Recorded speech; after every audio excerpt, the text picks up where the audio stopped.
Shalom, saudara-saudara semua. Shalom, shalom semuanya. Puji Tuhan kita masih bisa belajar sekolah Sabat bersama Impromptu. Dan kita sekarang ada di pelajaran ke-10 dari triwulan ini dengan judul Perjanjian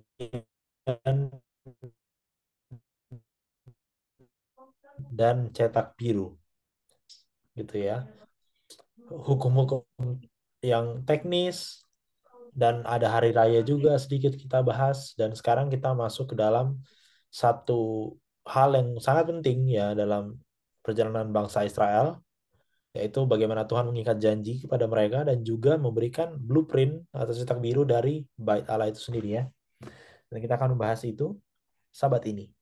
Dan seperti biasa sebelum kita belajar, saya undang Mas Yansen untuk pimpin kita di dalam doa. Ya, mari kita berdoa. Bapa di surga, terima kasih. Kau begitu baik. Engkau memberikan kami kehidupan, kesehatan, kecukupan, dan terlebih kesempatan untuk belajar dari Alkitab. Saat ini kami belajar dari Keluaran. Tuntunlah kami agar dapat mengerti pelajaran ini, dapat menjadi pengetahuan bagi kami, pengharapan aplikasi bagi kami. Tuntunlah agar kami berbicara sesuai dengan kehendak-Mu saja, dan biarlah semua penonton yang belajar bersama kami juga dapat mengerti pelajaran ini. Kami mohon ampunilah segala dosa dan kesalahan kami. Kami berdoa dalam nama Tuhan Yesus yang telah menebus kami dari dosa. Amin. Amin. Baik, monggo Mas Yansen. Ya, mari kita baca Keluaran 24 ayat 1 sampai 3.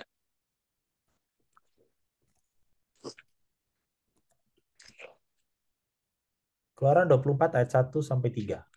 Upacara pengikatan perjanjian antara Tuhan dengan bangsa Israel. Berfirmanlah ia kepada Musa, naiklah menghadap Tuhan, engkau dan Harun, Nadab dan Abihu, dan 70 orang dari para tua-tua Israel, dan sujudlah kamu menyembah dari jauh. Hanya Musa sendirilah yang mendekat kepada Tuhan, tetapi mereka itu tidak boleh mendekat, dan bangsa itu tidak boleh naik bersama-sama dengan dia. Lalu datanglah Musa dan memberitahukan kepada bangsa itu segala firman Tuhan dan segala peraturan itu. Maka seluruh bangsa itu menjawab serentak, segala firman yang telah diucapkan Tuhan itu akan kami lakukan. Ya, perhatikan bahwa dalam ayat-ayat ini kita mendapatkan tiga level yang berbeda untuk akses kepada Tuhan. Ya, level paling tinggi adalah ke puncak gunung. Ya, dan di situ hanya Musa yang bisa mengakses itu. Oke. Kemudian level kedua adalah di tengah jalan menuju puncak gunung. Ya, dan yang bisa mencapai itu adalah para tua-tua Israel ya, dan termasuk di dalamnya ada Harun, ada kedua anaknya ya, Nadab dan Abihu. Ya. Dan di level 3 adalah orang-orang yang hanya bisa sampai di kaki gunung. Oke, sekali lagi ya, puncak gunung Musa, di tengah jalan menuju puncak gunung adalah tua-tua Israel, kemudian di kaki gunung adalah orang-orang yang lainnya. Oke, nah menariknya ini sejajar, ini paralel dengan tiga level akses ke kemah suci nantinya. Ya, yang mana di pasal ini kemah suci belum dibangun, bahkan belum diinstruksikan untuk dibangun ya. Nanti baru akan kita baca di pasal 25 yang akan kita pelajari pekan ini juga ya. Tapi intinya di sini kemah suci belum dibangun. Tapi nanti begitu kemah suci dibangun, akan ada tiga level akses juga ya. Di level paling bawahnya itu adalah seluruh orang Israel. Seluruh orang Israel bisa datang ke pelataran untuk memberikan korban. Kemudian di level selanjutnya hanya imam yang bisa masuk ya ke dalam kemah suci. Dan di level yang paling jauhnya ya itu hanya imam besar yang bisa masuk ke dalam tempat maha kudus ya.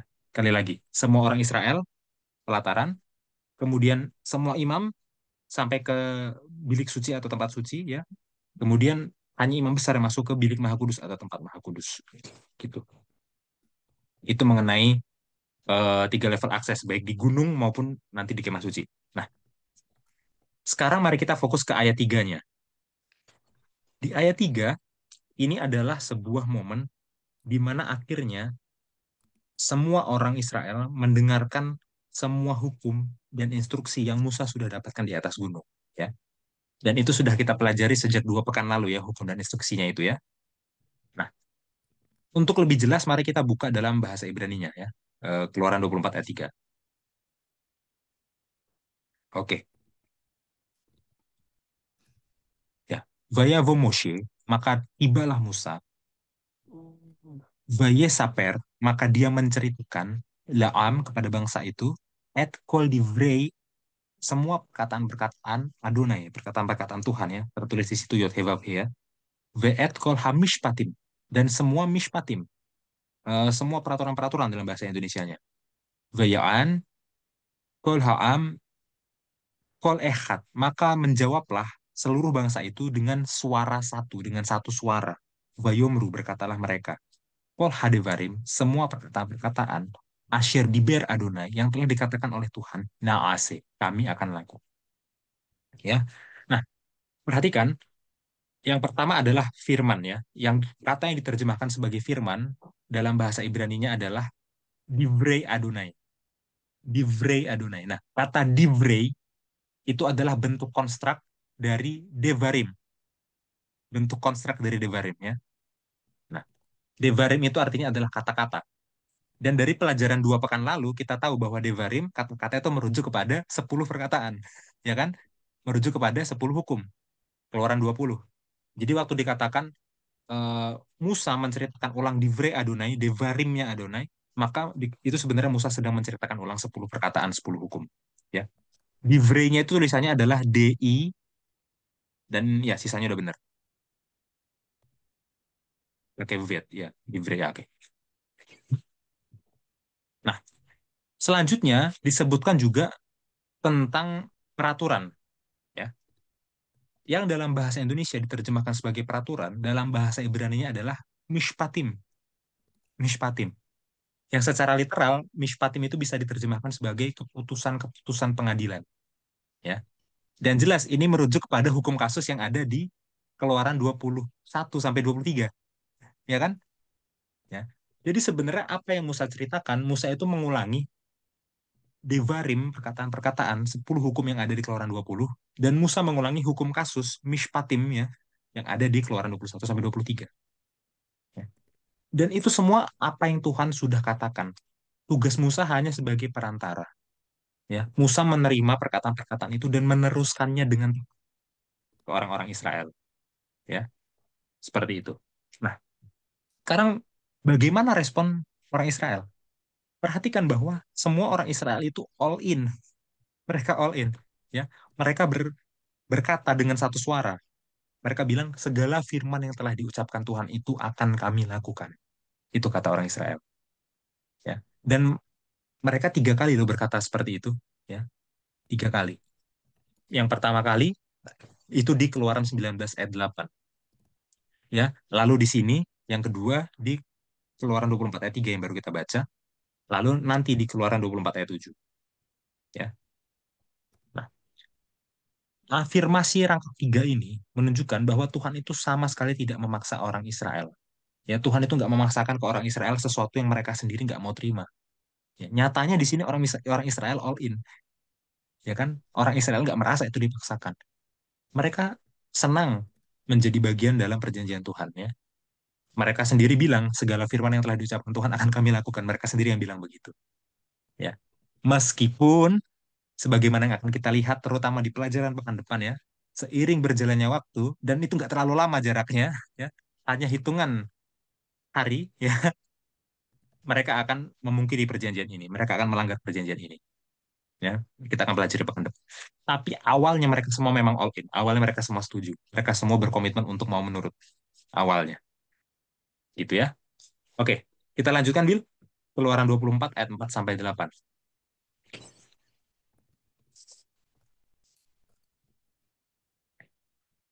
Oke. Keluaran berapa tadi? Sorry. Keluaran 24 ayat 4 sampai 8. 8. Lalu Musa menuliskan segala firman Tuhan itu. Keesokan harinya pagi-pagi didirikannya lah mesbah di kaki gunung itu dengan 12 tugu sesuai dengan ke-12 suku Israel. Kemudian disuruhnyalah orang-orang muda dari bangsa Israel, maka mereka mempersembahkan korban bakaran dan menyembelih lembu-lembu jantan sebagai korban keselamatan kepada Tuhan. Sesudah itu Musa mengambil sebagian dari darah itu, lalu ditaruhnya ke dalam pasu. Sebagian lagi dari darah itu disiramkannya pada mezbah itu.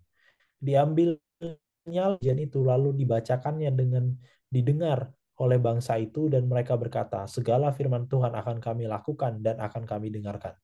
Kemudian Musa mengambil darah itu dan menyiramkannya pada bangsa itu serta berkata, inilah darah perjanjian yang diadakan Tuhan dengan kamu berdasarkan segala firman ini. Ya, ya. Tadi kita sudah pelajari ya dari ayat sebelumnya dan diulangi lagi di yang baru kita baca ini bahwa orang Israel bilang segala firman yang telah diucapkan Tuhan akan kami lakukan, ya kan? Dan waktu mereka bilang begitu mereka itu sungguh-sungguh, mereka nggak bohong. Tapi mereka belum sadar bahwa mereka ini lemah. Mereka belum sadar kalau mereka ini tidak mampu melakukan itu. Jadi mereka belum sadar bahwa janji yang mereka katakan itu mereka akan gagal nanti untuk melaksanakannya. Ya, itulah kenapa dalam ritualnya sekarang diperlukan pemercikan darah, ya kan? Kenapa? Karena yang memampukan untuk menurut, ya, itu bukan kekuatan mereka sendiri. Yang memampukan untuk menurut itu dilambangkan dengan percikan darah itu, ya, yang mana itu adalah lambang kepada darah Kristus nantinya. Jadi hanya melalui darah Kristus, darah Sang Mesias, Israel akhirnya bisa mengikuti perintah Allah. Meskipun mereka sudah janji, iya mereka sudah janji, tapi dengan kemampuan mereka sendiri mereka nggak bisa. Ya, begitu juga kita. Ya, berapa kali kita bilang, ya segala firman yang sudah Tuhan katakan itu saya mau turuti. Kita ngomong ke diri kita sendiri seperti itu. Tapi nyatanya, ya kita gagal. Nyatanya kita berbuat dosa lagi. Kenapa? Karena sama seperti orang Israel, kita ini punya sifat alami keberdosaan. Kita punya kecenderungan untuk berbuat dosa, ya kan? Makanya bagi kita untuk bisa menurut ya, itu butuh pertolongan dari luar dari kita. Butuh pertolongan dari percikan darah itu, dari darah Kristus itu. Butuh kuasa Roh Kudus, ya. Seperti itu ya. Ya, coba pikirkan lagi. Dengan semua yang kita sudah janjikan, dan kita nggak bohong, kita memang serius berjanji. Aku mau menurut, gitu ya. Kenapa kita terus-menerus sering gagal? Ya, nah, sampai di sini. Silakan, Bill. Tanggapannya. Ya, terima kasih, Mas Jansen. Ya, dan saya rasa kita semua memiliki pengalaman yang sama, kurang lebihnya, baik dalam skala kecil maupun skala besar ya. Kita berusaha untuk menurut, tapi kita nggak mampu gitu. Dan kadang-kadang kita desperate gitu ya. Dan kadang-kadang kita bertanya, ini sebenarnya Tuhan ini masih memberikan Roh Kudus nggak pada saya untuk berubah gitu. Kadang-kadang kita melakukan itu dan ya, ya karena ini impromptu ya. Jadi tadi saya nggak siapkan kutipannya untuk kita. Tapi kalau saudara mau cari boleh. Kalau nggak salah itu eh, ada di call ya, Christ Object Lesson. Oh bukan, di Step to Christ. Sorry, Step to Oh, Christ. seru, guys. Di Step to Christ. Kebahagiaan sejati ya, bahasa Ya, Indonesianya. kebahagiaan sejati. Kalau nggak salah, kalau nggak salah kutipannya kurang lebih seperti ini ya, bahwa eh, kadangkala setan berusaha untuk meyakinkan kita bahwa Tuhan itu jauh daripada kita. Dengan melihat dosa-dosa kita, dengan melihat semua pelanggaran kita, dan kadang-kadang setan menanamkan dalam hati kita pertanyaan demikian, eh, apakah hati saya pernah diperbaharui dalam Roh Kudus? Gitu. Dan setan berusaha untuk apa yang setan lakukan sebenarnya adalah eh, membuat kita doubt our past experience itu bahasanya apa namanya? Membuat kita ragu Pengalaman masa lalu. pengalaman masa lalu yang Tuhan sudah lakukan bagi kita. Sehingga kita mulai bertanya, memang benar benar nggak sih Tuhan kayak gini? Benar nggak sih? Masa iya Tuhan masih pengampun? Masa iya Tuhan mau membantu saya untuk berubah gitu ya? Dengan kita lupa apa yang Tuhan sudah perbuat di dalam kehidupan kita sebelumnya. Dan hal yang sama yang sebenarnya setan lakukan kepada Yesus di pencobaan di eh, Anggun. padang gurun, ya kan? Setelah dia menerima bahwa kamu adalah anak Tuhan, anak Allah yang kekasih, kepadanya lah aku berkenan. Selanjutnya pertanyaan setan adalah jika kamu anak Tuhan gitu kan. Anak-anak. Jika kamu anak Allah. Jadi setan mau membuat Yesus doubt his past experience. Apa yang dia baru saja dengar. Pas satu pasal sebelumnya kalau di Matius itu ya. Ya kan? Iya. Dan eh, maksudnya seperti ini. pergumulan dalam dosa itu sebenarnya bukanlah bad news in a sense. Artinya apa? Kita masih ada dalam kesadaran bahwa kita harus berubah. Menurut saya itu yang penting. Kadang-kala kita terjebak dalam dalam pemikiran kita sendiri bahwa kita ini cenderung buat dosa, ya udahlah nggak ada harapan lagi, ngerti nggak sih? Nah, jadi kayak ya udahlah mau gimana lagi, nggak bisa gitu. Atau kita hopeless dalam apa namanya tabiat kita yang buruk. Saya juga demikian. Tapi ini pelajaran yang bagus banget ya. Di saat diperhatikan bahwa di sini orang Israel itu belum melanggar loh. Iya. Tapi percikan darah udah ada. Artinya satu Tuhan mah tahu itu pasti. Tapi yang kedua Tuhan sudah membuat jaminan bahwa seandainya mereka jatuh, maka ada solusi. Padahal mereka belum jatuh di momen ini. Artinya apa saudara?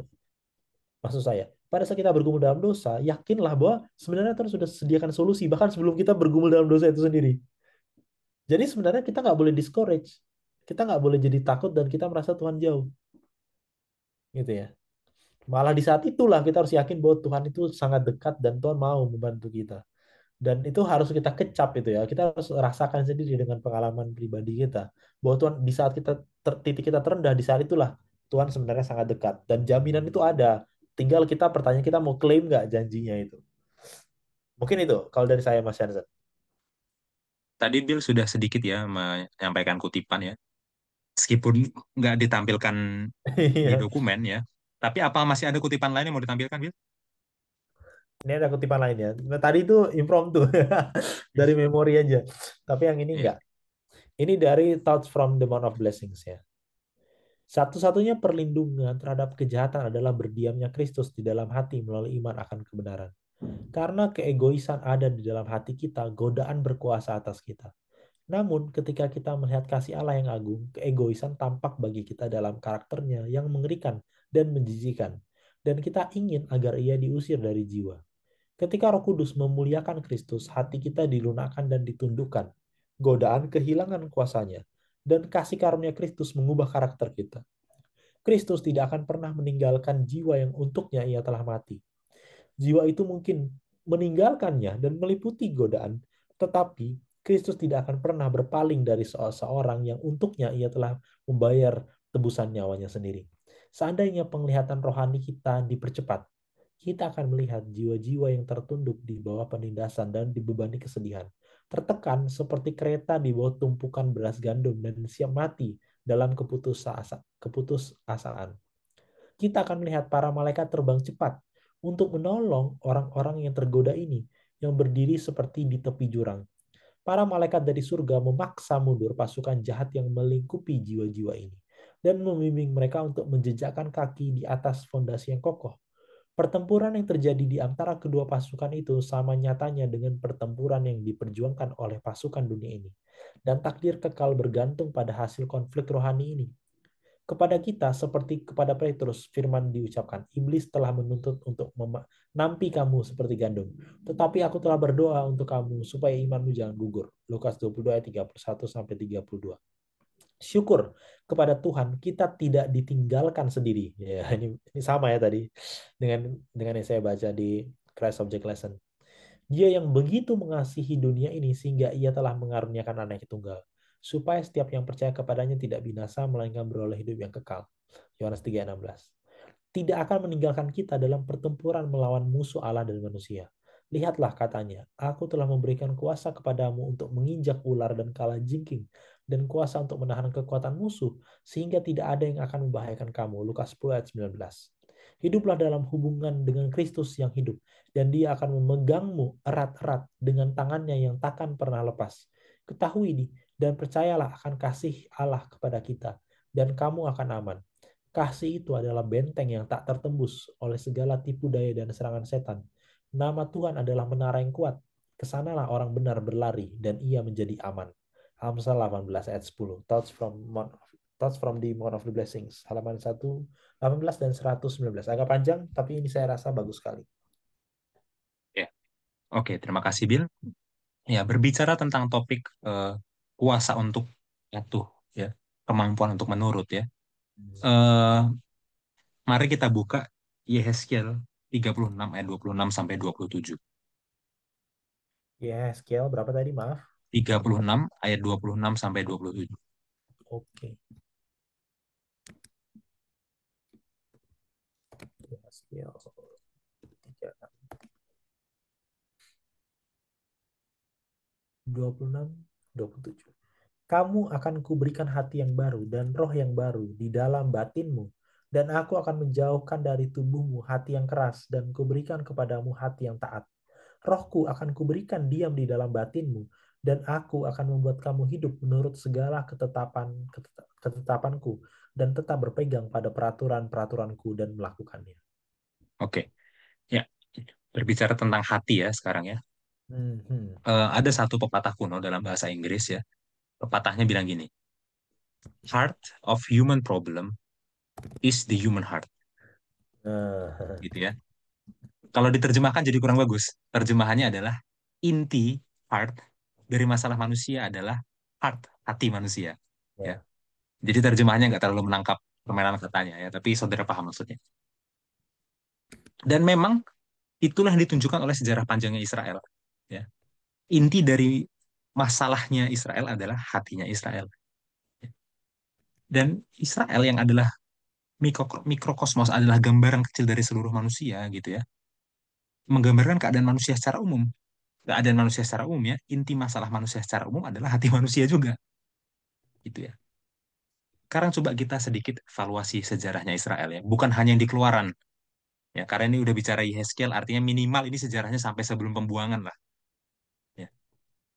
Israel itu bukan sekedar anak yang terkadang tidak patuh ke bapaknya, bukan.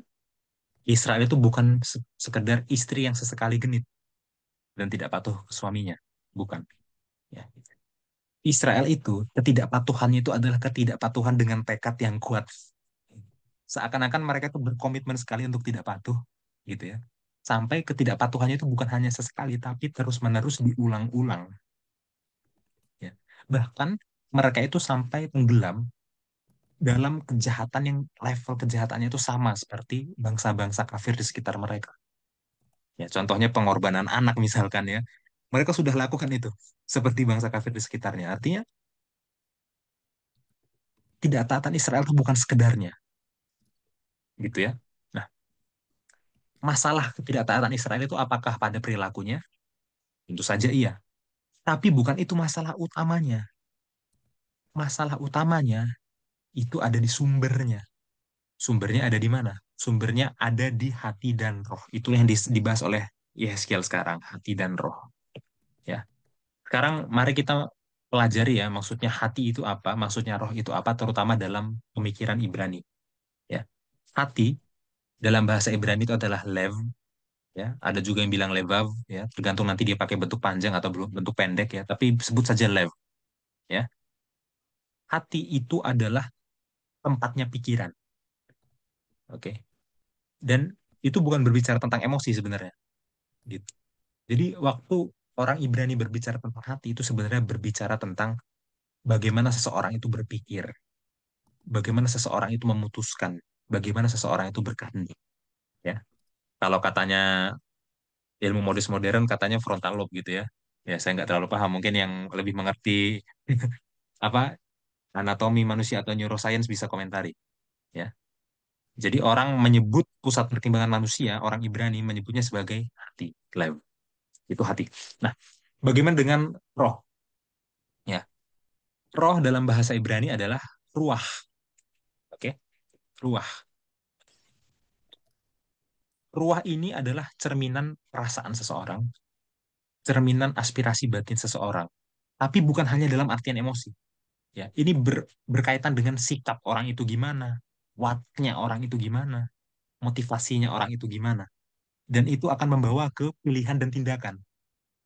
Yang mana pilihan dan tindakan hubungannya kemana? Ke hati. Ya. Jadi maksudnya apa? Antara lev dan ruah, antara hati dan roh itu berhubungan, tapi beda. Ya. Kalau hati itu lebih berhubungan dengan pemikiran, kehendak, keputusan. Kalau roh itu lebih berhubungan dengan sikap, watak, motivasi. Gitu ya. Nah, seluruh dunia batin ya, baik hati maupun roh ini yang perlu diubah. Ini yang perlu diubah. Dan bagaimana cara Tuhan mengubahnya? Di sini Tuhan menawarkan, mengusulkan transplantasi hati. Perhatikan di ayat 26, kamu akan kuberikan hati yang baru, transplantasi hati. Ya, Tuhan akan mengangkat hati yang dari batu. Maksudnya hati dari batu itu apa? Hati yang dari batu itu adalah hati yang keras, hati yang dingin, hati yang tidak responsif, hati yang mati terhadap perintah Tuhan, terhadap suara Tuhan. Itu hati batu. Tuhan akan angkat hati yang dari batu itu, akan ditanamkan sebagai gantinya hati yang taat. Ya, hati yang taat, hati yang hidup, hati yang taat, hati yang hangat, ya, hati yang lembut. Gitu ya. Jadi Tuhan akan mengubah seluruh pola pikirnya orang Israel, itu maksudnya. Ya, semua tujuan dasar mereka itu akan dirubah, itu maksudnya. Kehendak mereka, keinginan mereka semuanya akan dirubah. Ya, itu maksudnya. Nah, selain transplantasi hati, ya, Tuhan juga memberikan tindakan lebih lanjut. Di ayat 27 dikatakan, aku akan, rohku akan kuberikan diam di dalam batin. Ya. Jadi selain transplantasi hati, Tuhan juga akan memberikan rohnya. Dan rohnya akan membuat apa? Akan membuat taat. Ya, efek dari roh Tuhan ada di seseorang, orang itu jadi taat. Gitu ya. Nah, ini ada paradoksnya. Paradoksnya gini. Allah sendiri yang mengaruniakan rohnya, supaya umatnya diperbaharui untuk bisa menurut hukum yang dari dia sendiri. Ya. Jadi Tuhan sendiri yang kasih hukumnya, kemudian orang Israel gagal menuruti, lalu Tuhan kasih rohnya sendiri untuk menuruti hukum yang dia buat sendiri. Ya, seperti itu. Nah, inilah kenapa di sini ada semacam tension, tension ya, ada semacam ketegangan. Ya, karena di sini jadi semacam ada pertentangan antara kehendak bebas manusia dengan ketentuan ilahi, ya kan? Yang memerintahkan ketaatan itu siapa? Allah sendiri, dia yang membuat hukum. Ya, artinya apa? Taat dengan kehendak bebas lah yang harus memilih untuk taat atau tidak, ya kan? Tapi di saat yang sama, yang mewujudkan ketaatan itu siapa? Allah sendiri. Ya, melalui rohnya. Allah sendiri yang mewujudkan ketaatan itu. Jadi di satu sisi, kehendak bebas manusia itu ditekankan. Kita harus memilih apa yang benar. Tapi di satu sisi, kedaulatan ilahi yang ditekankan. Hanya Tuhan yang memampukan kita memilih yang benar. Jadi sebenarnya penurutan itu karena kehendak bebas kita atau karena Tuhan yang memberikan sih, gitu ya. Ya. Mungkin akan lebih dalam kalau ini dibahas secara sistematik teologi gitu ya, atau bahkan secara filsafat teologi ya. Tapi saya nggak akan ke sana ya, karena saya belum belajar gitu ya. Tapi pada dasarnya sebanyak apapun kita berteologi, ya, kita nggak akan dapat jawaban yang benar-benar sempurna dan lengkap untuk menyeimbangkan kedua kutub tadi. Ya. Pada dasarnya itu masih misteri. Dan kalau saya berpendapat ya, biarkan kedua-duanya tetap ada dalam tension. Maksudnya apa? Penurutan itu pasti adalah kerjasama antara kehendak bebas dengan kedaulatan Tuhan itu pasti. Ya, saya membandingkannya dengan pengalaman aja. Ya, gini. Dalam pengalaman hidup saya pribadi, kalau saya menurut, itu pasti saya yang memilih. Pasti saya yang memilih. Tapi, saya lebih mampu untuk menjalankan pilihan saya kalau saya lebih banyak berdoa dan berserah. Artinya apa? Bukan berarti pilihan saya itu dikontrol oleh Tuhan. Enggak, saya yang pilih. Tapi kalau saya nggak berdoa dan berserah, apapun yang saya pilih, saya nggak akan mampu lakukan. Jadi saya bilang, ya ini kerjasama sebenarnya. Antara kehendak bebas manusia dan kedaulatan Tuhan itu kerjasama. Maksudnya, Tuhan tidak akan lakukan transplantasi hati dan memberikan rohnya bagi yang memang sudah tidak mau dan tidak memilih. Hmm. Ya, seperti itu. Ya, jadi berbicara tentang kuasa untuk mematuhi ya, kemampuan untuk menurut ya. Mari lakukan pilihan. Seperti orang Israel sudah melakukan pilihan kan. Segala yang Tuhan sudah firmankan pada kami mau menurut. Ya, oke. Tapi jangan berhenti pada pilihan itu saja. Berdoa, minta Roh Kudus, minta kekuatan, minta transplantasi hati. Karena pilihan kita saja itu belum cukup. Setelah memilih, minta kekuatan. Baru itu bisa terjadi. Ya, itu aplikasinya bagi kita. Silahkan, Bill, tanggapannya. Ya, mungkin ini lebih jelas dengan ayat-ayat perjanjian baru ya, harusnya ya. Contohnya Roma Iya, 8 mungkin ya. Tapi kita bahas di Heskel aja. Silahkan, Bill.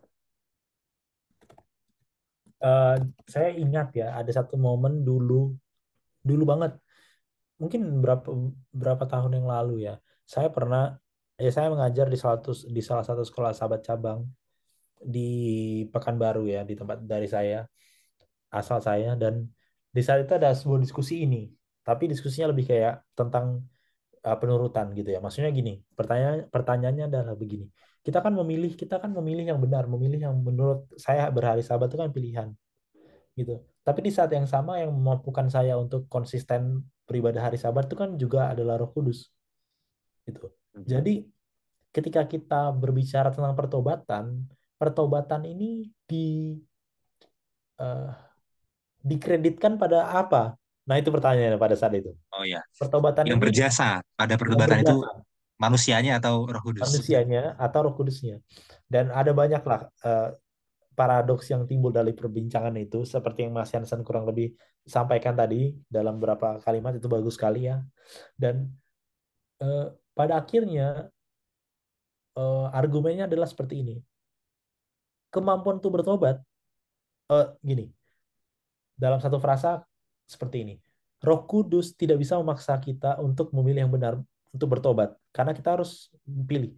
Tapi faktanya bahwa kita itu bertobat dan memilih yang itu pun karena bantuan Roh Kudus. Hmm. Nah, dan itu paradoks, tapi di saat yang sama itu tidak paradoks. Dan Hmm. ya, saya suka itu ya. Jadi itulah kalau dalam konsep sistematika teologi itulah apa namanya kerjasama antara Tuhan dan manusia itu ya. Ya secara lebih besar kerjasama antara Tuhan dan manusia. Tapi kredit kalau saya tanya kreditnya apa? Ke siapa? Nah, menurut Mas Hansen gimana? Dalam dalam jadi kita ngomong tentang kredit ya ini ya. Kredit ya. Kreditnya. Apakah kedua belah pihak? Tapi apakah kita terlalu egois kalau kita mengkreditkan diri kita sendiri dalam pilihan itu? Yang jelas kredit untuk eh, pembenaran Hmm, itu hanya kepada Tuhan. kepada Tuhan. Oke, Ya, setuju.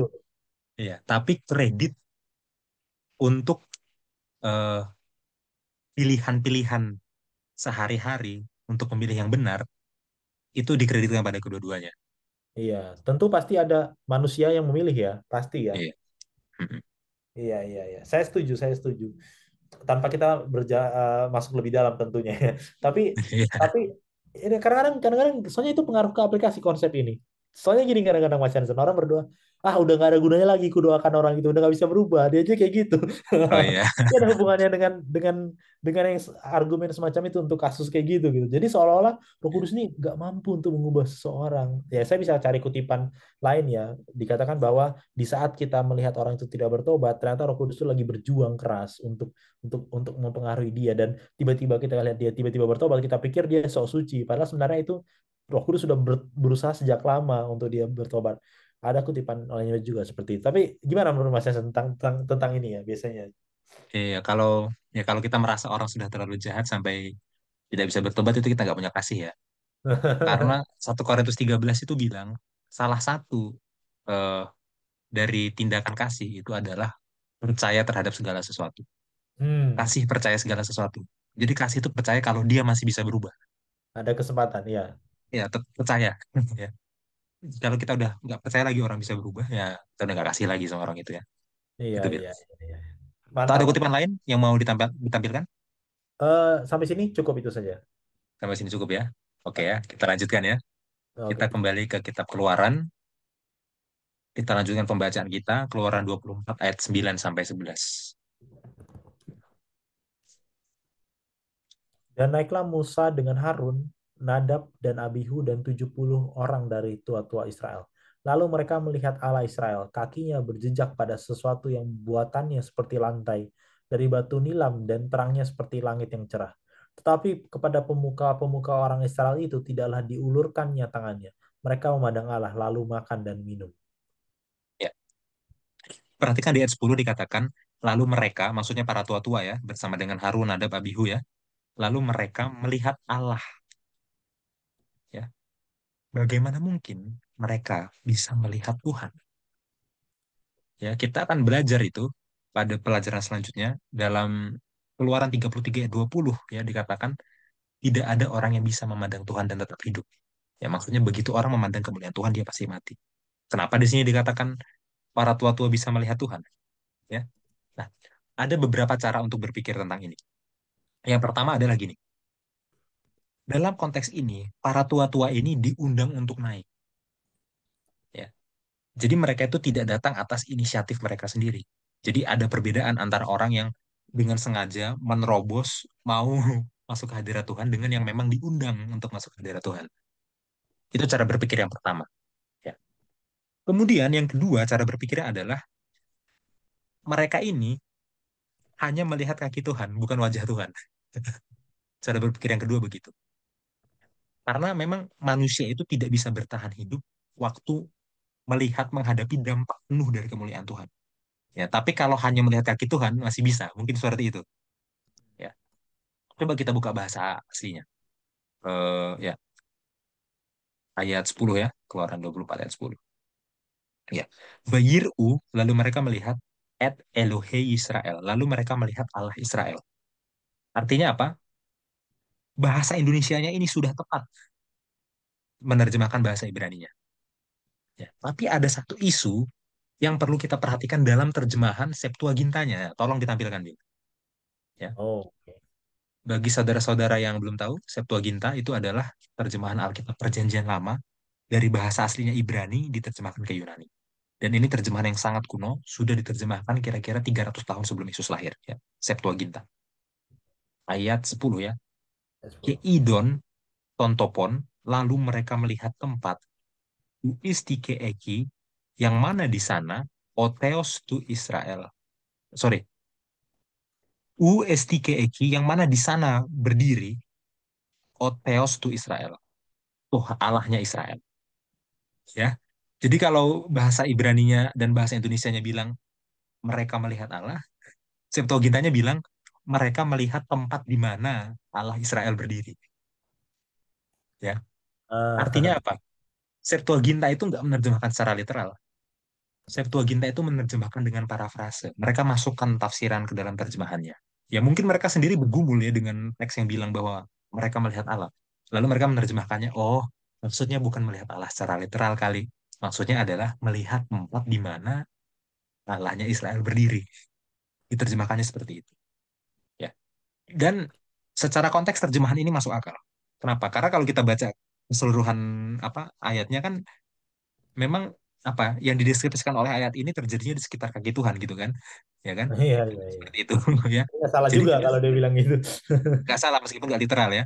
Iya. Jadi jelas berdasarkan konteksnya ya para tua-tua ini nggak mendapatkan pengalaman penuh dari kemuliaan Tuhan, enggak. Ya, Hmm. apa yang mereka lihat itu memang luar biasa, betul. Apa yang mereka lihat memang mengagumkan, betul. Apa yang mereka lihat itu memang mulia, betul. Tapi itu hanya sebagian, bukan sepenuhnya. Mereka nggak melihat dampak penuh dari hadirat Tuhan ya. Istilahnya itu, mereka hanya melihat kaki Tuhan, istilahnya begitu. Ya. Jadi itu cara kita memahaminya. Nah, dan aman yang dirasakan orang-orang ini waktu melihat Tuhan, ya, ditandai dengan persekutuan bahkan.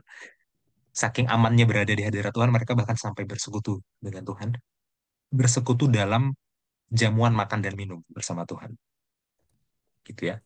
Nah, berbicara tentang jamuan makan dan minum, ini mengingatkan kita ke Keluaran 18 ya. Di Keluaran 18 itu Musa dan Yitro duduk bersama untuk makan. Ya, duduk bersama untuk makan itu adalah cara untuk mengindikasikan saling percaya antara kedua belah pihak. Ya, kalau seseorang sudah makan dengan seseorang berarti mereka ini saling percaya. Ya, nggak mungkin seseorang megang senjata waktu sedang duduk berdua di meja dan makan bersama, itu nggak mungkin. Gitu ya. Ya, mengenai konsep makan bersama, persekutuan makan bersama, ya bisa dilihat ayat-ayat lain, misalkan Kejadian 14 ayat 18, eh, ya Mazmur 23 ayat 5 itu sangat indah ya. Ya mungkin tolong ditampilkan Mazmur 23 ayat 5 sebelum Bill kasih tanggapan. Oke.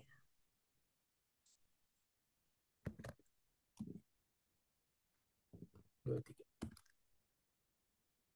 ayat 5. Engkau menyediakan hidangan bagiku di hadapan lawanku. Engkau mengurapi kepalaku dengan minyak, pialaku penuh melimpah. Ya, jadi persekutuan erat dengan Tuhan itu digambarkan makan bersama dengan Tuhan menurut si pemazmur kan, Iya, gitu ya. iya, iya. Nah, silakan tanggapannya Bill. Iya, dan ya saya lebih condong eh, untuk kasus ini ya, bahwa kemuliaan mereka nggak dapat semua kemuliaan ya. Mungkin itu. Mereka nggak dapat semua kemuliaan Tapi ya mungkin karena kita belum bahas pelajaran selanjutnya ya, tapi agak ironis sebenarnya apa yang terjadi di sini. Ya. Maksudnya apa yang mereka rasakan dan apa yang mereka lakukan selanjutnya nanti di pelajaran kita selanjutnya gitu, agak ironis karena Hmm, kan maksudnya gini, eh, di momen ini mereka mungkin melihat Musa ini seperti seseorang yang jauh dalam tanda kutip, cuma dia yang sangat dekat dengan Tuhan gitu loh, kayak ya. Ya memang cuma Musa sih yang tuh. sampai ke puncak sih, memang sih. Iya, iya, oke itu ya. Tapi maksudnya sekarang para paling tidak para para Toto dan Harun itu juga melihat apa ya? Mungkin Kemuliaannya, lebih sebagian lebih kemuliaannya. bagian kemuliaannya. Mungkin lebih condong ke para tua-tua saya fokusnya karena Harun kan udah dipanggil Tuhan dari awal gitu kan. Jadi Ya. jadi dia sudah familiar mungkin dengan konsep ini. Tapi para tua-tua ini kan orang yang baru bisa dikatakan ya dalam perjalanan ini. Dan mereka melihat sebagian dari kemuliaan Tuhan. Sebagian pun itu udah kemuliaan Tuhan gitu. Dan dan Iya.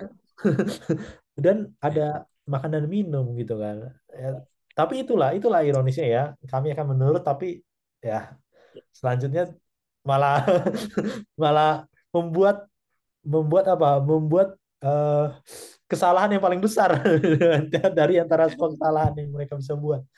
Mungkin itu Mas Hansen. Iya. Pak, ada kutipan yang mau ditambahkan di sini? Sampai sini tidak? Yang ini. Tidak ada ya. Oke. Lanjutkan Keluaran 25 ayat 1 sampai 9.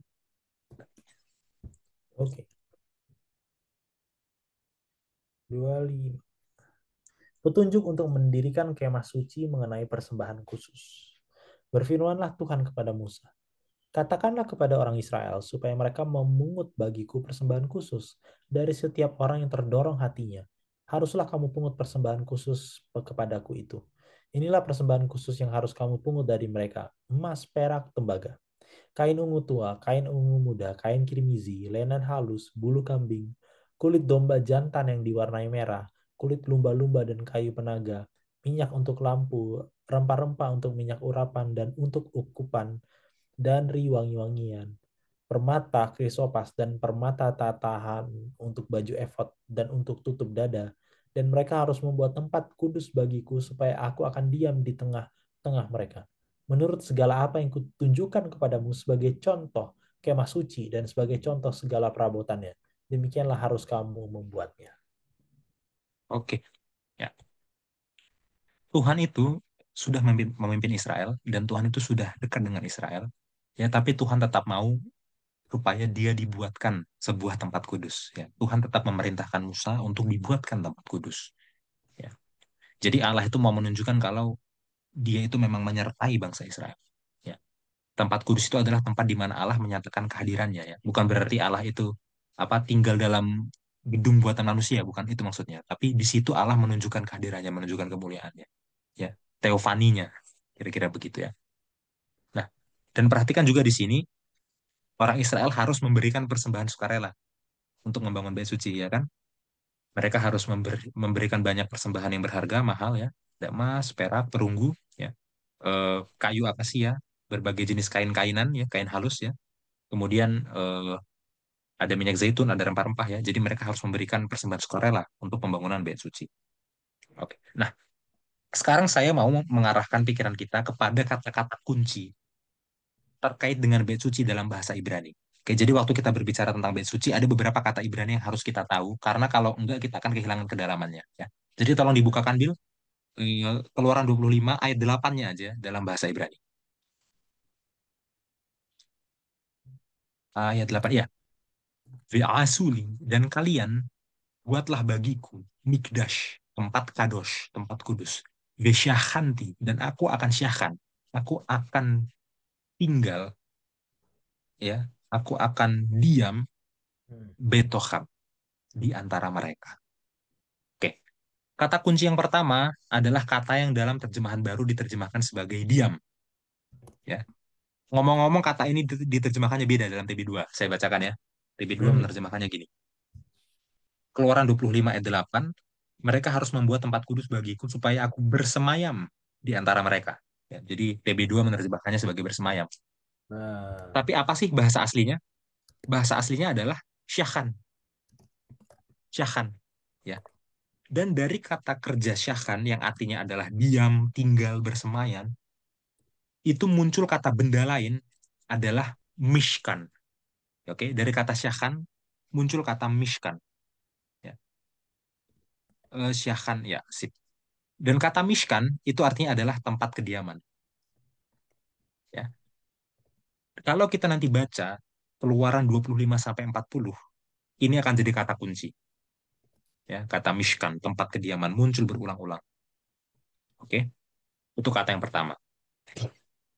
Kemudian ada juga kata yang dalam bahasa Indonesia diterjemahkan sebagai tempat kudus, ya kan? Itu dalam bahasa Ibrani adalah mikdash, ya. Mikdash, tempat kadosh, tempat kudus.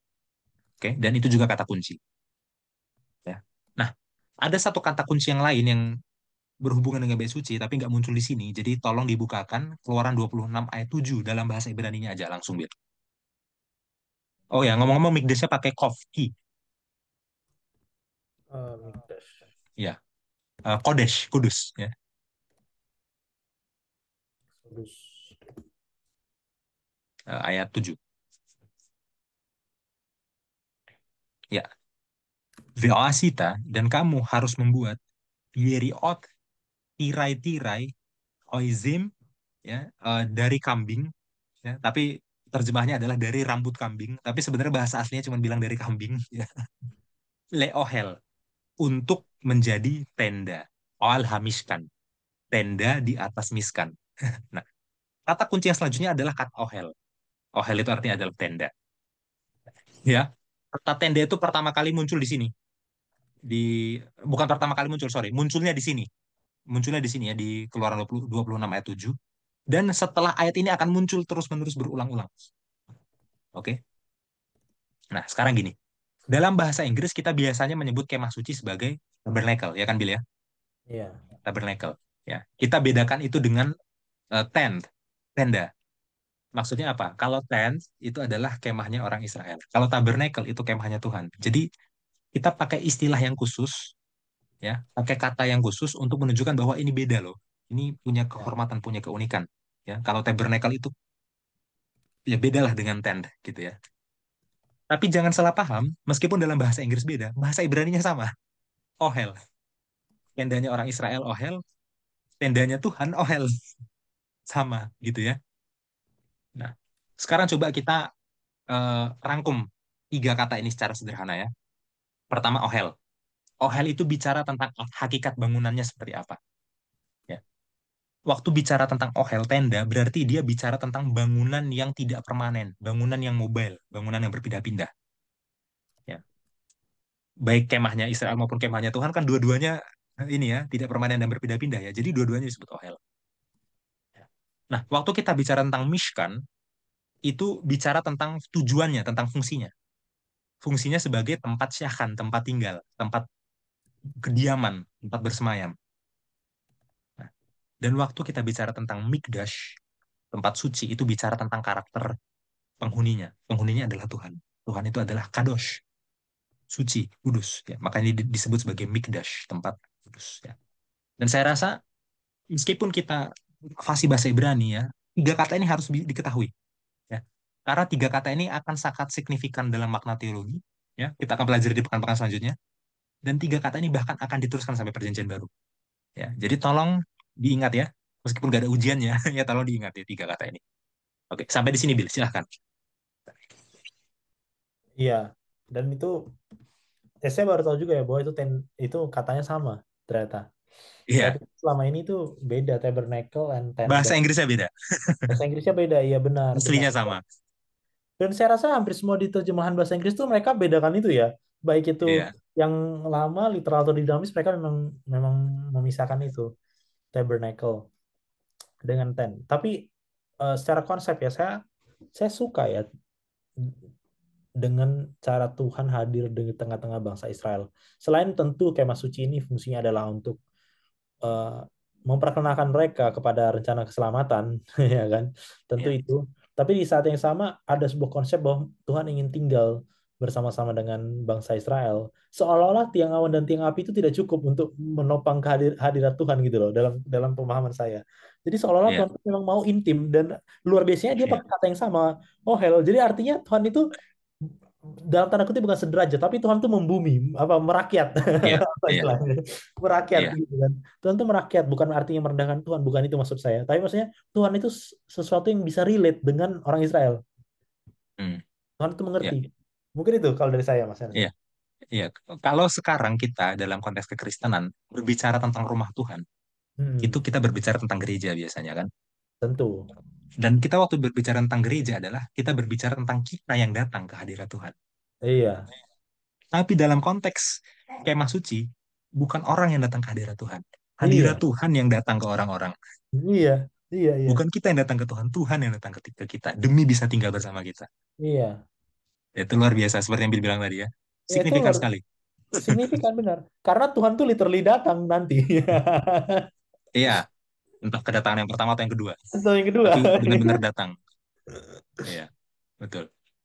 Nah, itu luar biasa. Ini konsep yang luar biasa sekali. Dan kita harus ingat ya kata Ibrani ya tadi pesan Mas Jansen ya. Jadi kita Cuma tiga kok. dua tiga. Ohel, Iya, Miskan, Mikdas. Mikdas. Ya. Oke, Oke, lanjut. pelajaran kita bicara tentang perjanjian dan cetak biru, perjanjian dan blueprint, Hmm, ya kan? Nah, sekarang kita bahas lebih dalam tentang blueprint. iya. Membangun kemah suci, ya, itu Musa dapat blueprintnya dari mana sih? Ya kan?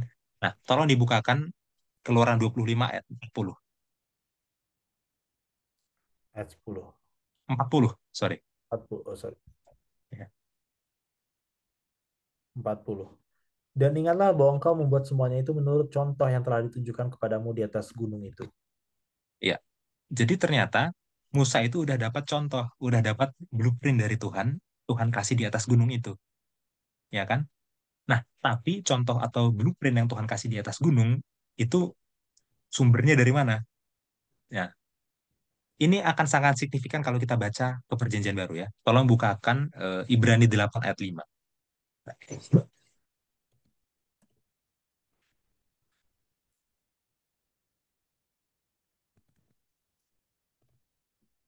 8 ayat 5. Pelayanan mereka adalah gambaran dan bayangan dari apa yang ada di surga. Sama seperti yang diberitahukan kepada Musa ketika ia hendak mendirikan kemah. Ingatlah, demikian firman-Nya, bahwa engkau membuat semuanya itu menurut contoh yang telah ditunjukkan kepadamu di atas gunung itu. Ya, perhatikan Ibrani 8 ayat 5 mengutip langsung Keluaran 25 ayat 40. Ya, Hmm. dan apa katanya? Pelayanan mereka, maksudnya pelayanan bait suci Israel kuno, adalah gambaran, adalah bayangan dari apa yang ada di surga. Seperti yang diberitahukan kepada Musa. Jadi apa yang dikasih tahu ke Musa, itu gambaran atau bayangan dari apa yang ada di surga. Berarti blueprintnya bait suci Israel kuno, dari mana dapatnya?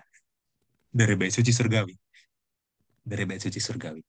Ya, nah, itulah kenapa tempat kudus ini memang berfungsi dari zaman Musa, tapi berhenti berfungsi sampai Yesus mati.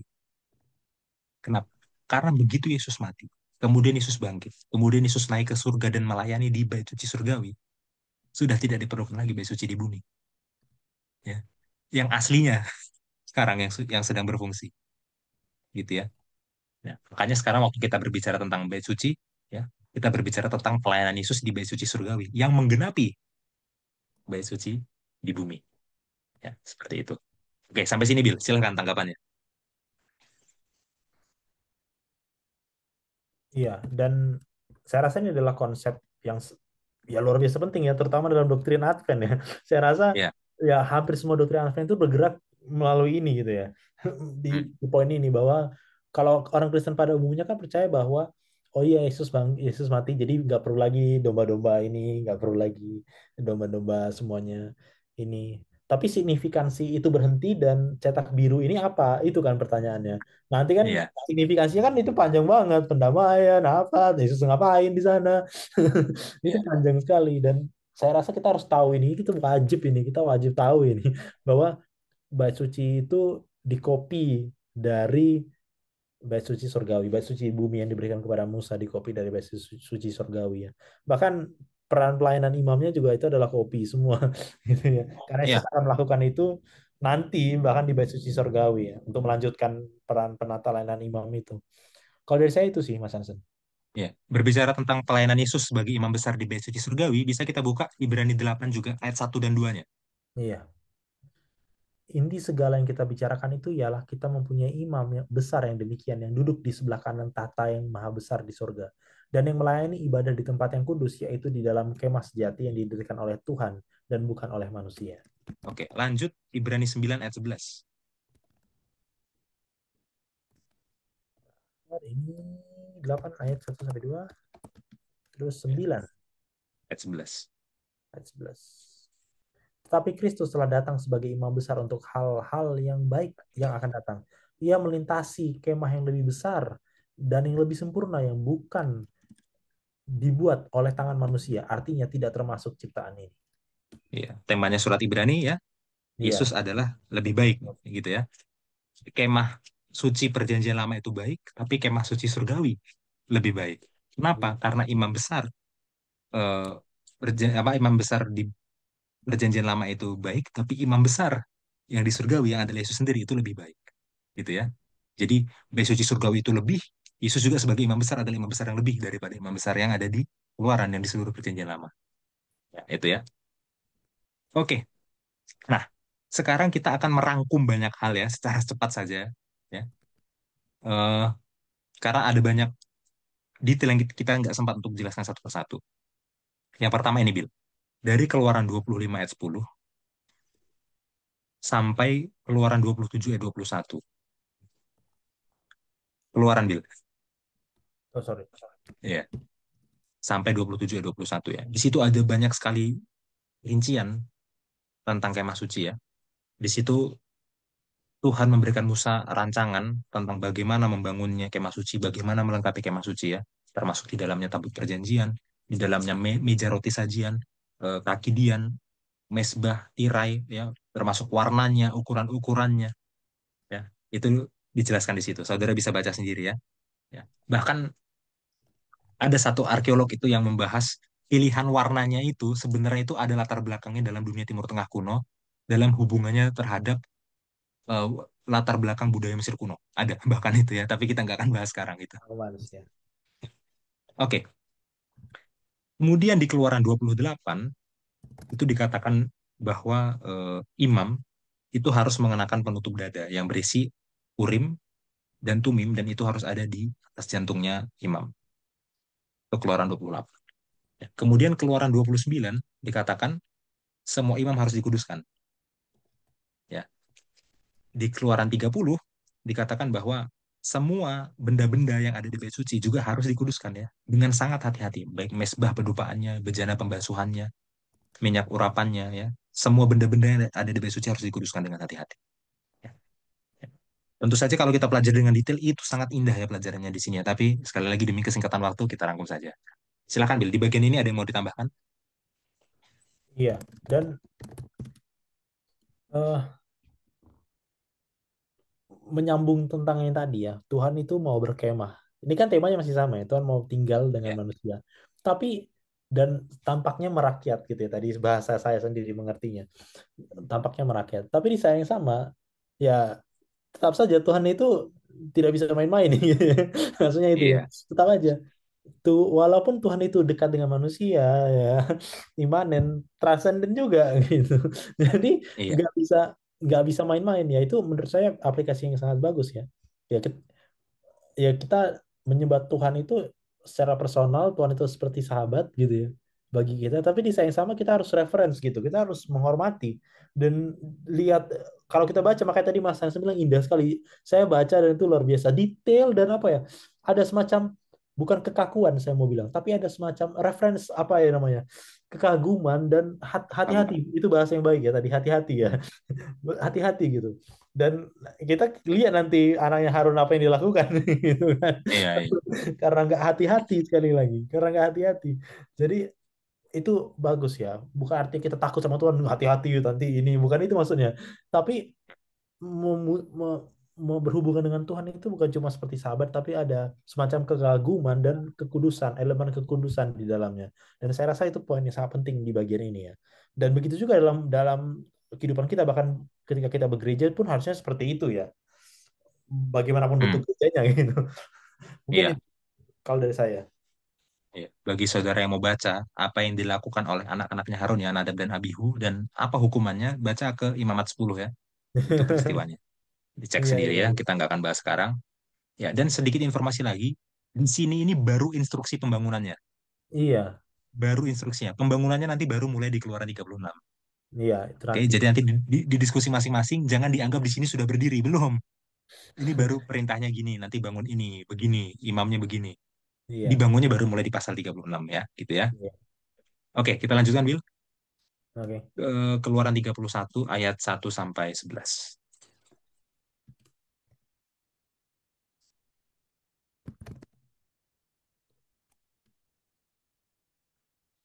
Bezalel dan Oholiab ditunjuk.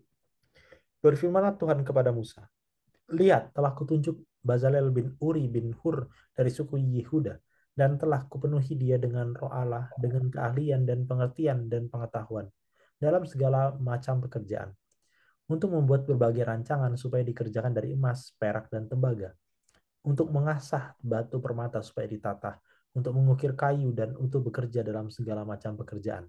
Juga, aku telah menetapkan di sampingnya Ohiliab bin Ahisamah dari suku Dan. Dalam hati setiap orang ahli telah kuberikan keahlian. Haruslah mereka membuat segala apa yang telah kuperintahkan kepadamu, kemah pertemuan, tabut untuk hukum, tutup pendamaian yang terletak di atasnya, dan segala perabotan kemah itu, yakni meja dengan perkakasnya, kandil dari emas murni dengan segala perkakasnya, mesbah pembakaran kupan, mesbah korban bakaran dengan segala perkakasnya, bejana pembasuhan dengan alasnya, pakaian jabatan, pakaian kudus kepunyaan Imam Harun, maupun pakaian anak-anaknya untuk memegang jabatan imam. Minyak urapan dan ukupan dari wangi-wangian untuk tempat kudus. Tepat seperti yang telah kuperintahkan kepadamu, haruslah mereka membuat semuanya.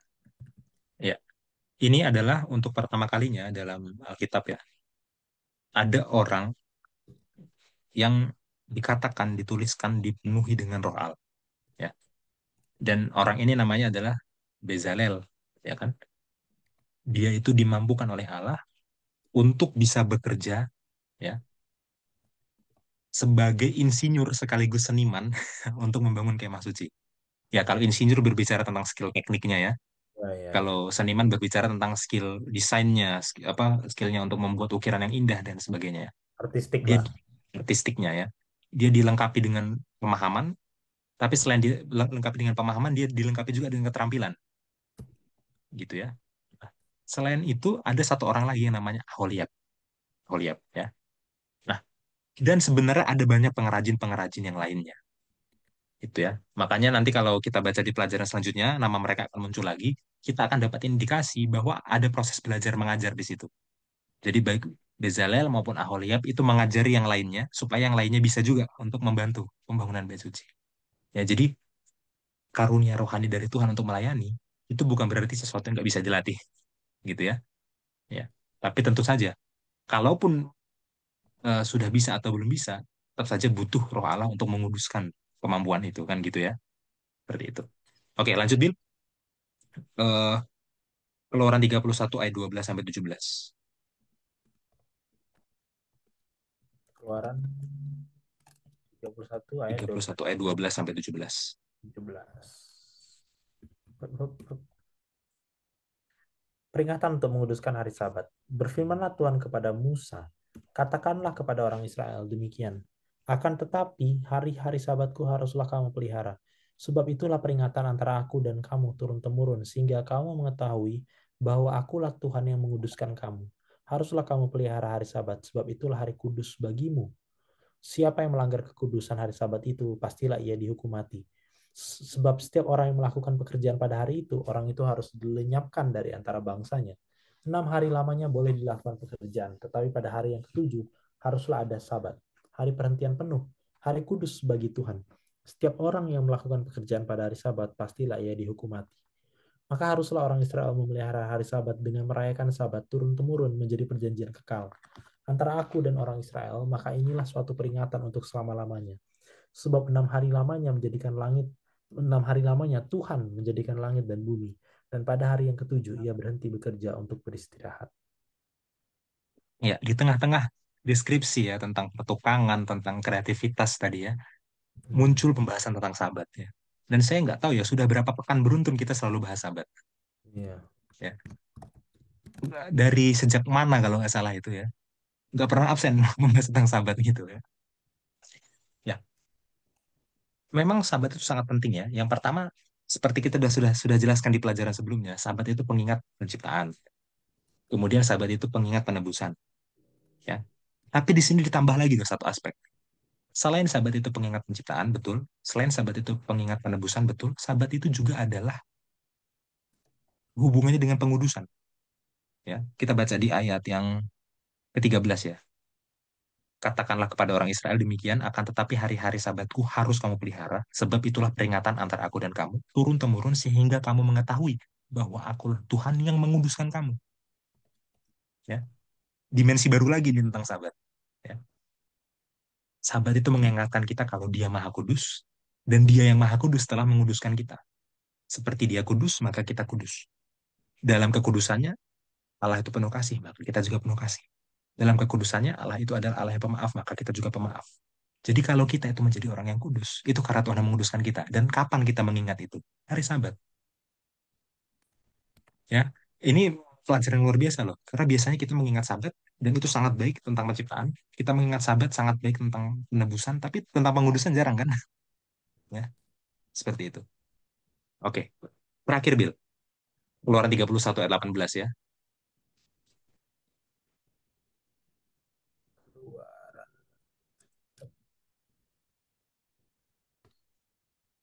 ayat 18.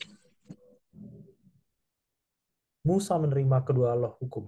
Dan Tuhan memberikan kepada Musa setelah ia selesai berbicara dengan dia di Gunung Sinai, kedua loh hukum Allah, loh batu yang ditulisi oleh jari Allah. Iya. Hadiah puncak yang Tuhan berikan kepada Musa di atas gunung itu adalah 10 hukum. Ya, Tuhan sendirilah yang menulis 10 hukum itu di atas dua loh batu. Tuhan sendirilah yang memberikan dua loh batu itu kepada Musa. Ya, harusnya ini cerita yang happy ending ya. Ditutup dengan pemberian hukum, lalu mungkin akan dilanjutkan dengan lalu mereka menuruti hukum itu untuk selama-lamanya. Pokoknya di end. Ya. Tapi di ayat selanjutnya, ya, di Keluaran 32 ayat 1 ya, ada hal yang sangat menyedihkan dan mengerikan ya, dan itu akan kita pelajari pekan depan. Ya, sampai di sini, Bill. Silahkan tanggapan.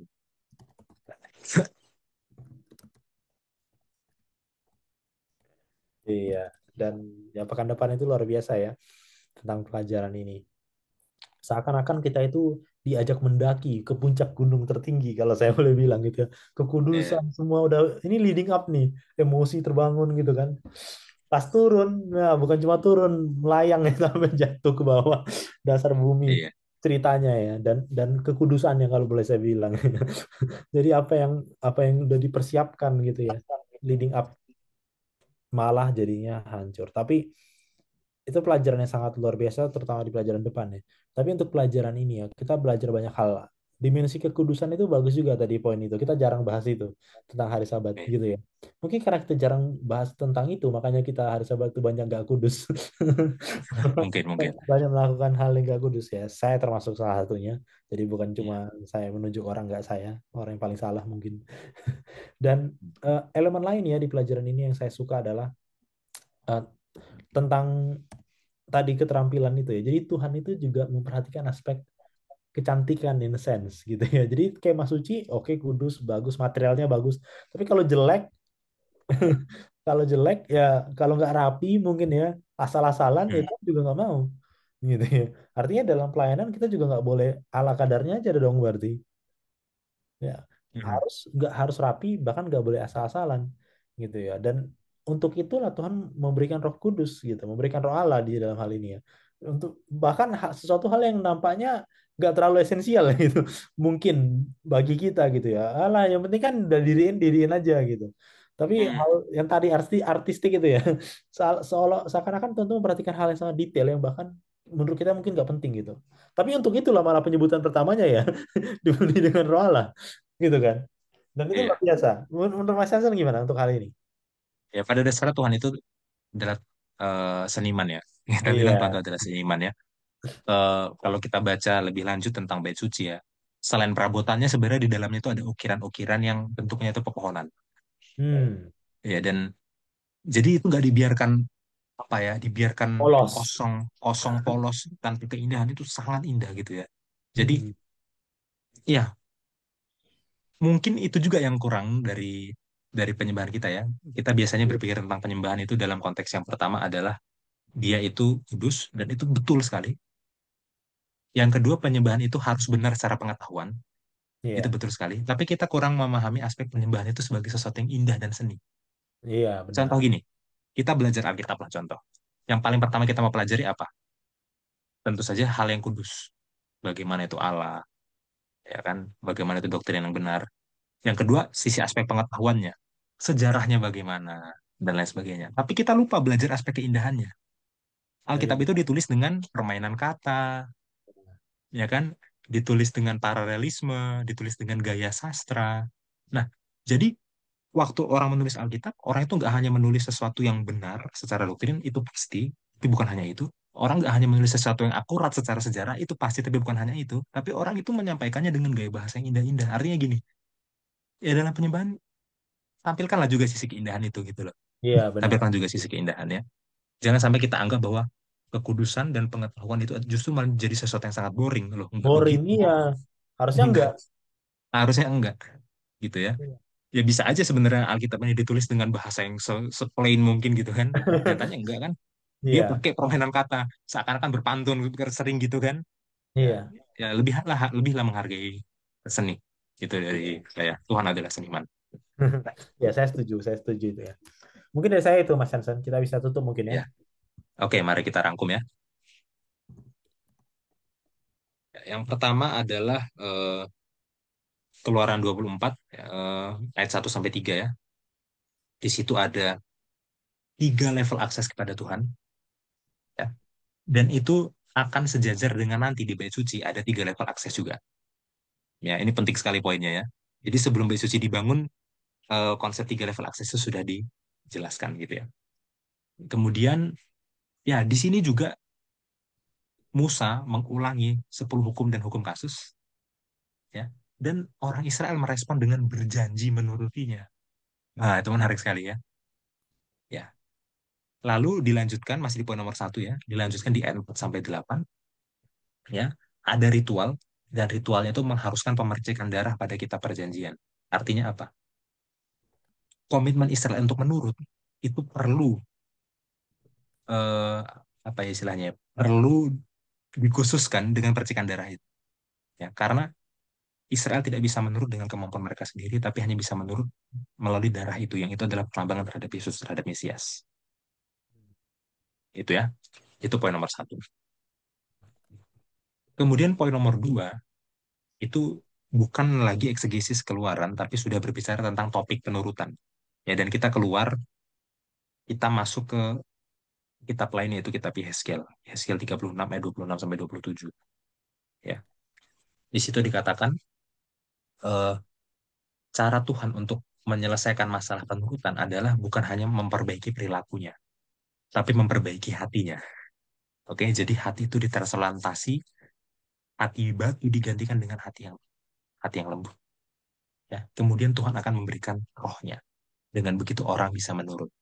Ya, ada sedikit pertanyaan teologis yang muncul. Kalau gitu menurut itu karena kehendak bebas atau karena Tuhan yang memampukan? Ya tentu saja utamanya karena kehendak bebas ya. Barang siapa yang sudah memilih untuk menurut, disitulah Tuhan akan memampukan. Ya, jadi Tuhan itu bukan orang yang akan memaksa kok. Tuhan nggak akan memampukan orang yang emang nggak mau dimampukan kan, gitu ya. Tapi kalaupun kita memilih untuk menurut, kemampuan kita sendiri nggak cukup, harus Tuhan yang memampukan, gitu ya. Itu poin nomor 2. Poin nomor 3, kembali lagi ke kitab Keluaran ya. Keluaran 24 ayat 9 sampai 11 ya. Ya. Di situ dikatakan bahwa para tua-tua melihat Tuhan. Ya bagaimana bisa mereka melihat Tuhan? Ya. Septuaginta menafsirkannya sebagai melihat tempat Tuhan berdiri. Gitu ya. Dan tentu dari konteksnya itu tepat ya, karena dari konteksnya mereka itu hanya melihat kaki Tuhan. mereka tidak melihat wajah Tuhan. Mereka tidak melihat penuhan kemuliaan hadirat Tuhan. Ya, kalau mereka melihat kepenuhan kemuliaan hadirat Tuhan, ya mereka mati. Ya, itu jelas. Jadi mereka hanya melihat sebagian lah dari kemuliaan Tuhan itu. Gitu ya. Dan di situ ada persekutuan makan dan minum bersama. Ya, persekutuan makan dan minum bersama itu menunjukkan rasa saling percaya ya antara Tuhan dengan umatnya. Gitu ya. Ya, mungkin bisa dibuka juga ayat yang sangat indah ya. Mazmur 23 ayat 5. Itu. Ya, persekutuan makan dan minum ya.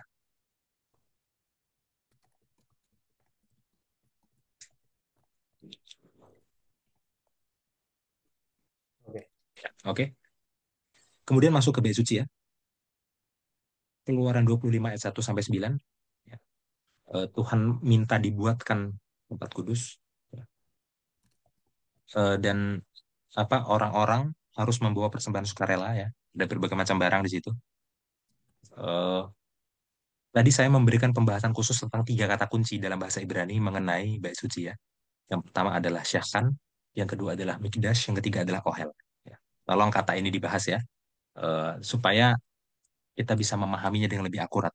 Saya janji kata ini akan muncul lagi ke depannya. Saya janji itu ya. Jadi penting sekali, bahkan sampai perjanjian baru penting sekali kata ini ya. Gitu. Kemudian eh, poin nomor 5 ya, bicara tentang blueprint ya, berdasarkan Keluaran 25 ayat 40 dan Ibrani 8 ayat 5. Blueprintnya bait suci Musa itu adalah bait suci surgawi.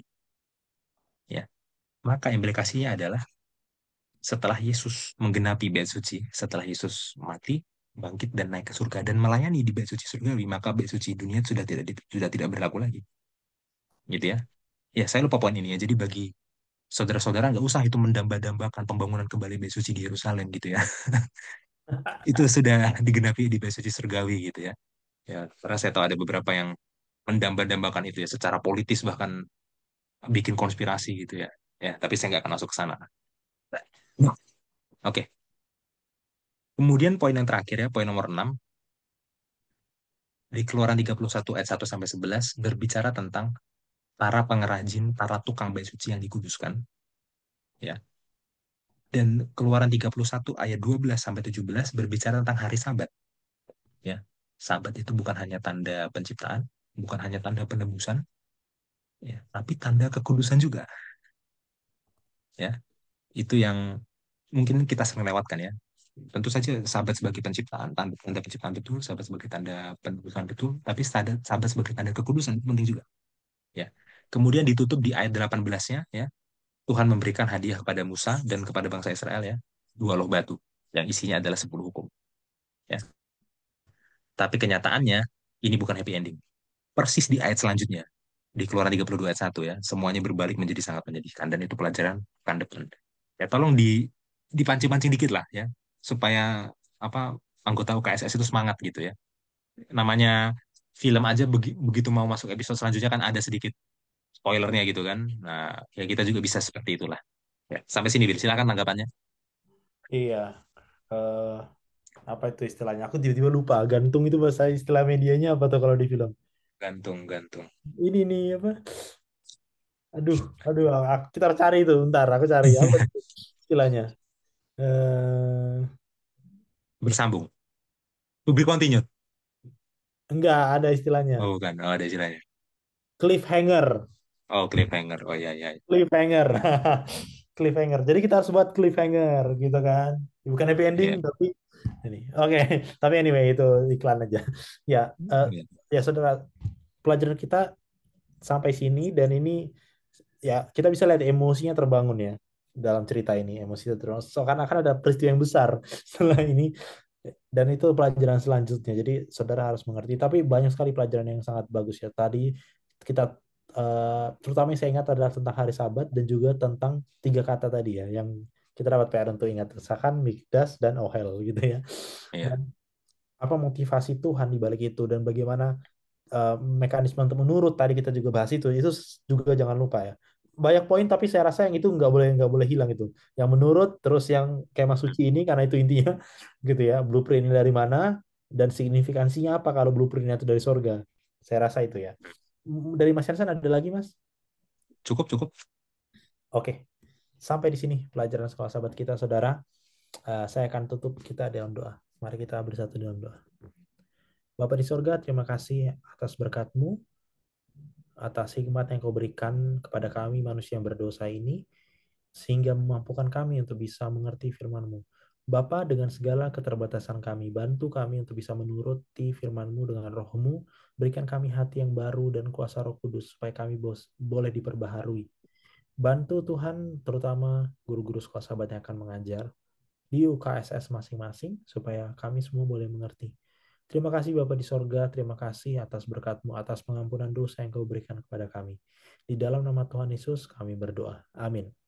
Amin, amin. Baik, sampai di sini pelajaran sekolah sahabat kita. Shalom. Shalom.